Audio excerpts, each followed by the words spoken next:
On the 3rd of April, the government issued an ordinance to amend the Land Acquisition Act of 2013 and to replace a previous ordinance which was scheduled to lapse on the 5th of April. The ordinance makes certain changes to the Land Acquisition Act of 2013. Firstly, it exempts 5 types of projects, such as those relating to defense, infrastructure, industrial corridors, rural infrastructure, and affordable housing from 3 provisions of the Act.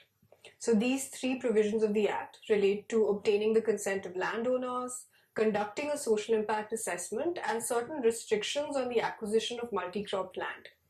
So the 3 provisions of the Act which will not apply to these 5 types of projects are, firstly, the Act requires that the consent of 80% of landowners is obtained when land is acquired for a private project, and the consent of 70% of landowners is obtained when land is acquired for a public-private partnership project. The 5 types of projects I mentioned earlier are exempt from this provision of the Act. Secondly, these projects will also be exempt from the requirement of conducting a social impact assessment. A social impact assessment is meant to determine whether a project serves a public purpose and to determine the social impact of a project. Finally, the Act places certain restrictions on the amount of agricultural land which can be acquired. These restrictions will not apply to these 5 types of projects. The second major change that the ordinance makes is that it brings the compensation, rehabilitation and resettlement provisions of 13 other laws under which land is acquired in consonance with the Act.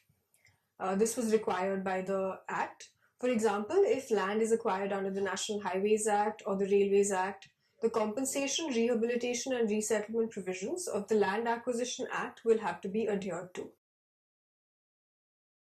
Another change that the ordinance makes to the Act is that while the Act allowed for the acquisition of land for private companies, the ordinance also allows for the acquisition of land for private entities. So these include trusts, non-profits, etc. Now the ordinance will be applied retrospectively from the 31st of December. This is when the previous ordinance had been issued. The previous ordinance had been introduced in Lok Sabha as a bill and was passed by Lok Sabha with a few changes. It's currently pending in Rajya Sabha. The government prorogued Rajya Sabha in March while budget session was ongoing. This allowed it to issue the current ordinance.